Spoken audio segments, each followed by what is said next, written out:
हरे कृष्णा। आप सभी भक्तों का हार्दिक अभिनंदन है, स्वागत है।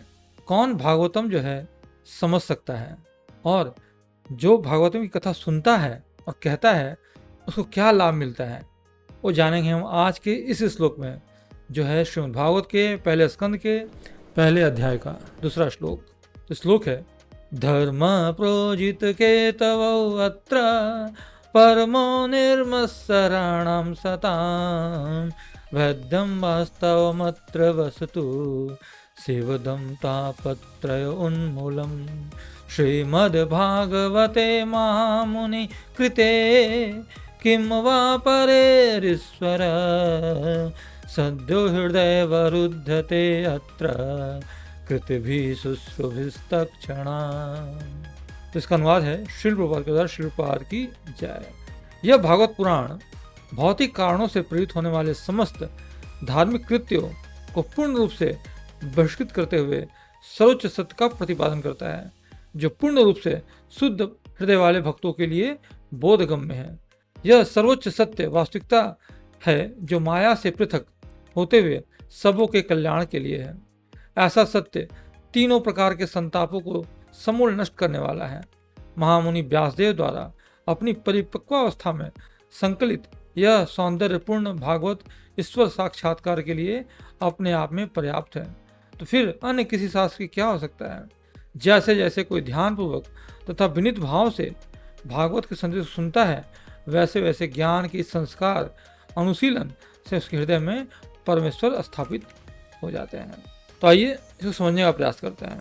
तो पहला क्या है, धर्म पूजित के तो अत्र परमो निर्मत्सराणाम सताम। अर्थात ये जो भागवत पुराण है और भौतिक कारणों से प्रेरित होने वाले समस्त धार्मिक कृत्यों को पूर्ण रूप से बहिष्कृत करते हुए सर्वोच्च सत्य को प्रतिपादन करता है, जो पूर्ण रूप से शुद्ध हृदय वाले भक्तों के लिए बोधगम्य है। तो देखिए, पिछले श्लोक में ये प्रमाणित हो चुका है कि कृष्ण ही परम भगवान है। यानी कि पहले श्लोक में ही वेद व्यास जी ने ये प्रमाणित कर दिया था कि भगवान कृष्ण परम भगवान क्यों है। अब इस श्लोक में बता रहे हैं कि श्रीमद् भागवत जो है किसके लिए है, कौन समझ सकता है इसको। तो देखिए, पहली चीज, हमारे धर्म क्या है, हमारा जो धार्मिक कृत्य है, वो चार पुरुषार्थ हैं, धर्म अर्थ काम और मोक्ष। शास्त्रों में बताया गया ये हमारे मुख्य कर्तव्य हैं। लेकिन श्रीमद् भागवत क्या है, इन जो है पुरुषार्थ इसको बहिष्कृत करते हुए सर्वोच्च सत्य का प्रतिपादन करता है। मीन्स ये वेदों के ज्ञान से ऊपर है, क्योंकि क्या है, ये अमल पुराण है। चैतन्य महाप्रभु ने इसे अमल पुराण कहा है, जो वेदों के ज्ञान, कर्मकांड, ज्ञान कांड, उपासना कांड सबसे ऊपर है। क्योंकि इसको पंचम वेद कहते हैं, जो कि जो श्रीमद् भागवत है वो वेदों का सार है, जो वेद व्यास ने लिखा था ब्रह्मसूत्र, उसी का ये भाष्य है। और इसके लिए जरूरी है कि हमारा जो हृदय हो वो भी पूर्ण रूप से शुद्ध हो। यानी कि धर्म, यानी कि जो पूर्ण कर्म है वो अर्थ, काम और मोक्ष, ये जो चार पुरुषार्थ है, और उससे ऊपर का कोई ज्ञान है तो श्रीमद् भागवत का ज्ञान है, जो कि कोई शुद्ध हृदय वाला भक्त ही जो है इसको समझ सकता है। क्योंकि देखिए, आजकल के समाज में हर एक व्यक्ति जो है आहार, निद्रा, भय और संतानोत्पत्ति में लगा हुआ है। अब ये चारों कार्य तो पशु भी करते हैं, तो व्यक्ति जो है कैसे ऊपर उठ सकता है। एक आचार संहिता का श्लोक है, आहार निद्रा भय मैथुनम च समान एतद् पशुभिः नराणां धर्मो हि तेषाम् अधिको विशेषो धर्मेण हीना पशुभिः समाना। यानी कि आहार, निद्रा, भय और मैथुन यानी कि संतानोत्पत्ति, ये चार कार्य तो पशु भी करते हैं, इंसान भी करते हैं। तो इंसान कैसे श्रेष्ठ है, तो विवेक, व्यक्ति में जो होता है इंसान, वो विवेक होता है, जो पशु में यानी नहीं होता। यानी सोचने समझने की शक्ति है वो पशु में नहीं होती, लेकिन वो चार कार्य पशु भी करते हैं। तो यानी कि जब व्यक्ति विवेक से सोचता है क्या करणीय है और क्या करणीय नहीं है, तब वो इंसान बनता है। यानी कि जो पशु जो चार कार्य करते हैं तृप्ति की, वही अगर इंसान भी करता है तो उसका आचरण भी जो है पशुवत है। और उसे ऊपर उठने के लिए जरूरी है कि हम विवेक से काम लें कि हमें ये मनुष्य शरीर क्यों मिला है। जब हमें पता चल जाएगा तभी वास्तव में हम मनुष्य कहलाएंगे। तो यानी कि ये जो चार कार्य हैं, इससे ऊपर उठ के जब व्यक्ति पुरुषार्थ करता है, धर्म अर्थ काम और मोक्ष, की ओर बढ़ता है, प्रयास करता है, तो इंसान कहलाता है। लेकिन जब इन पुरुषार्थों से ऊपर जो आगे बढ़ता है, तब व्यक्ति भगवान का भक्त कहलाता है, क्योंकि तभी वो श्रीमद् भागवत को समझ सकता है। तो इसलिए यहाँ पर व्यासदेव जी ने कहा क्या, कि ये जो भागवत पुराण है, ये भौतिक कारणों से प्रेरित होने वाले समस्त धार्मिक कृत्यों, यानी कि जो धर्म अर्थ काम मोक्ष है, उसको विभेषित करते हुए सर्वोच्च सत्य का प्रतिपादन करता है। और जो कौन समझ सकता है, जो पूर्ण रूप से शुद्ध हृदय वाले जो भक्त हैं, उनके द्वारा ही बोधगम्य है। यानी कि जो पशुवत आचरण से ऊपर है, और ये जो धार्मिक जो कृत्य है, धर्म अर्थ काम मोक्ष, उसमें लगा हुआ है, यानी कि वर्णाश्रम धर्म है, उसमें लगा हुआ है, तो इंसान है। लेकिन जो भगवान कृष्ण की शरणागति लेता है और गुरु शिष्य परंपरा के तहत शिक्षा ग्रहण करता है, तब जाके वो इन शास्त्रों को समझ सकता है, तब जाके उसका हृदय जो निर्मल होता है। तो यहाँ पर ये बता रहे हैं, फिर बता रहे क्या, वेद्यम वास्तवमत्र वस्तु शिवदम तापत्र उन्मूलनम, अर्थात ये जो सर्वोच्च सत्य है, वास्तविकता है, जो माया से पृथक होते हुए ही सबों के कल्याण के लिए है। तो देखिए, इस संसार में हर एक व्यक्ति जो जन्म लेता है, वो तुरंत माया के तीनों गुणों के द्वारा प्रभावित हो जाता है, यानी कि सतोगुण, रजोगुण और तमोगुण। लेकिन अगर इसे उसको ऊपर उठना है, तो कैसे ऊपर उठ सकता है, तो जो तभी हो सकता है जब वो भगवान की शरणागति लेता है। भगवान की शरणागति मीन्स, भगवान ने कहा है ना, सर्वधर्मान परित्यज्य माम एकम शरणम व्रज अहम त्वाम सर्व पापेभ्यो मोक्षयिष्यामि मा शुचः 1866 भगवद्गीता में बताया भगवान ने। सभी धर्मों को छोड़ के, यानी कि ये कोई भी इच्छा नहीं होती, और केवल भगवत प्राप्ति, भगवान का प्रेम प्राप्त करने उसका लक्ष्य होता है, भगवान की सेवा करना उसका लक्ष्य होता है, तब जाके धीरे धीरे भगवान की कृपा से माया से वो पृथक होता है, ये तीनों गुण से पृथक होता है। तब वो इस शास्त्र को, इस श्रीमद् भागवत को समझ सकता है। और जब उसे ज्ञात होता है, तभी क्या होता है, जो तीनों संताप है उसके दूर हो जाते हैं उसके जीवन से। वो तीन संताप क्या है, वो तीन संताप है आदि भौतिक, आध्यात्मिक और आदि दैविक। ये तीन क्लेश बताए गए हैं, तीन संताप बताए गए हैं। तो आदि भौतिक जो है, यानी कि ऐसा संताप जो दूसरे जीवों के द्वारा जब कष्ट मिलता है। फिर दूसरा है आध्यात्मिक ताप, यानी कि जो ऐसा संताप, ऐसा ताप जो हमारे मन और शरीर के द्वारा ही प्राप्त होते हैं, उसको कहते हैं आध्यात्मिक ताप। और तीसरा है आदि दैविक ताप, यानी कि प्रकृति के द्वारा जो जनित कष्ट होता है, जैसे भूकंप आ गई, सुनामी आ गई, बाढ़ आ गई, ये आदि दैविक ताप है।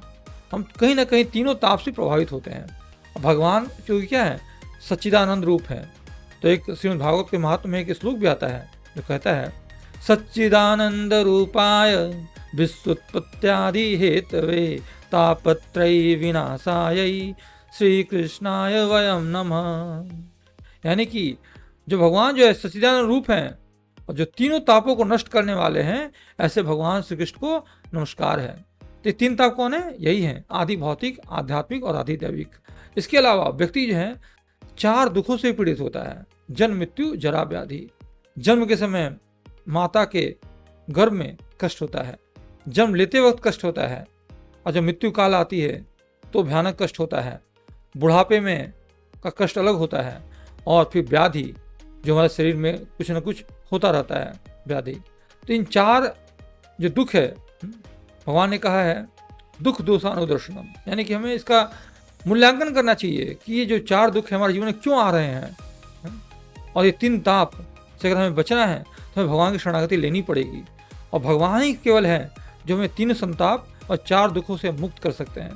फिर आगे बोलते हैं व्यासदेव, श्रीमद्भागवते महामुनि कृते किम वा परेश्वर, यानी कि बताते हैं कि ये महामुनि व्यास के द्वारा अपनी परिपक्वावस्था में संकलित यह सौंदर्यपूर्ण भागवत ईश्वर साक्षात्कार के लिए अपने आप में पर्याप्त है।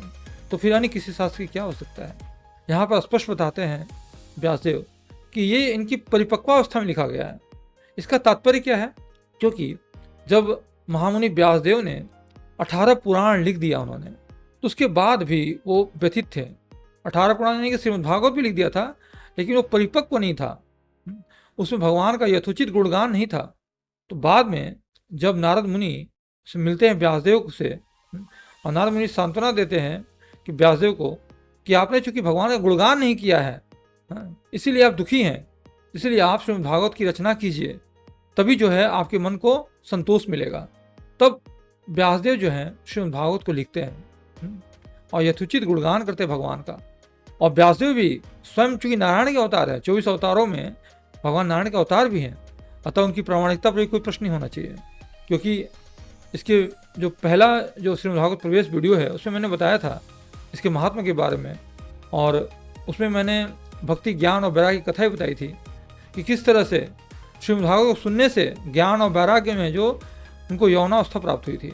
और मैंने धुनकारी और गोकर्ण की कथाएं बताई थी किस तरह से धुनकारी को श्रीमद् भागवत की कथा सुनने से वो मुक्त हो गया था और भगवान के धाम को प्राप्त हुआ था। तो आप इस वीडियो को देख सकते हैं इस लिंक में। तो इस तरह से यहाँ पर हम समझ सकते हैं कि अगर हमें आत्म साक्षात्कार ही प्राप्त करना है तो श्रीमद् भागवत जैसा कोई ग्रंथ नहीं है, और हमें किसी अन्य शास्त्र की आवश्यकता भी नहीं है। क्योंकि हमारा जीवन है बहुत ही अल्प है, बहुत ही कम है। 100 साल हमारी आयु है, लेकिन उसमें से हम 70-80 साल जो हमारा एवरेज है आयु, तो हम बहुत ज़्यादा शास्त्र जो है पढ़ नहीं पाएंगे। लेकिन अगर हम श्रीमद् भागवत या भगवद गीता दोनों का अध्ययन करते हैं व्यापक रूप से, तो निश्चित रूप से हम इसी जीवन में भगवान का साक्षात्कार कर सकते हैं, भगवान को प्राप्त कर सकते हैं। तो हमें चाहिए कि महामुनि व्यासदेव के द्वारा जो रचित है श्रीमद् भागवत का, उसका श्रवण, मनन और वाचन तीनों चीज़ करना चाहिए, तभी इसका लाभ हमें पूरा मिल पाएगा। फिर आगे बोलते हैं व्यासदेव इस श्लोक में, सद्य हृदय वरुद्धत्र कृतभि शुश्रूभिस्तक्षणात्, यानी कि जैसे जैसे कोई ध्यानपूर्वक तथा विनीत भाव से भागवत के संदेश सुनता है, वैसे वैसे ज्ञान के संस्कार से, यानी कि उसके अनुशीलन से उसके हृदय में परमेश्वर स्थापित हो जाते हैं। यानी कि इस जो श्रीमद् भागवत है उसका हमें श्रवण करना पड़ेगा अगर हम अपने हृदय को शुद्ध करना चाहते हैं। क्योंकि जब तक हमारा हृदय शुद्ध नहीं होता है तब तक हम भगवत धाम जाने के अधिकारी नहीं होते। हाँ, तब तक हमारा जो कलमश है, भौतिक कलमश, ये जो 3 ताप और 4 दुख है, ये नष्ट नहीं हो सकते हैं। और साथ ही साथ ये काम, क्रोध, लोभ, मोह, मद, मात्सर्य जो है, ये जो विकार है, षड विकार, ये दूर नहीं हो सकते हैं।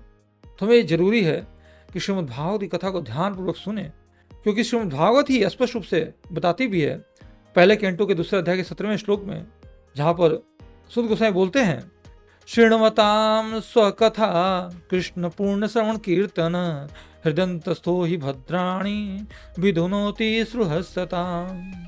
अर्थात श्रीमद् भागवत के कथा श्रवण से हमारे हृदय की जो गंदगी है, जो भी विकार है, काम, क्रोध, लोभ, मोह, मद, मात्सर्य, वो दूर हो जाता है और हमारा हृदय जो है पवित्र हो जाता है और भगवान जो है उस हृदय में आके विराजमान हो जाते हैं। तो ये जरूरी है कि हम श्रीमद् भागवत की कथा को ध्यानपूर्वक और विनीत भाव से सुने। जैसे धुनकारी जी ने सुना था तो अपने प्रेत शरीर से वो मुक्त हो गया था। तो इसका सार यह है, जो कि श्रील प्रभुपाद बताते हैं, कि श्रीमद् भागवत जो है वेदों के कर्म कांड, ज्ञान कांड एवं उपासना कांड से श्रेष्ठ है, क्योंकि इसमें भगवान के निजी स्वरूप की चर्चा की गई है। और इसीलिए चैतन्य महाप्रभु ने इसे अमल पुराण कहा है, क्योंकि इसमें कोई मल नहीं है, इसमें शुद्ध भगवान की और भक्तों की चर्चा है। और जब भगवान और उनके भक्तों की कथा का श्रवण करते हैं तो हमारा हृदय जो है शुद्ध होता है। इसलिए जब कोई इसे सुनता है तो तुरंत भगवान उसके हृदय में स्थापित हो जाते हैं। तो इस तरह हमें इस श्लोक से ये अनुभव मिलता है, ये ज्ञान मिलता है कि हमें अगर श्रीमद् भागवत को समझना है, पढ़ना है, जानना है, तो हमें अपने हृदय को शुद्ध करना पड़ेगा। इसका उपाय भी श्रीमद् भागवत का श्रवण ही है। तभी जो है हम भगवान की तरफ बढ़ सकते हैं, तभी हम इस संस्कार को अपना सकते हैं। और जब हम ऐसा करेंगे, इस ज्ञान का अनुशीलन करेंगे, तो हमारे हृदय में परमेश्वर रूप में भगवान स्वयं स्थापित हो जाते हैं और हमारा मार्गदर्शन करते हैं। तो यह है इस श्लोक का सार। आप सभी भक्तों को बहुत बहुत धन्यवाद। हरे कृष्णा।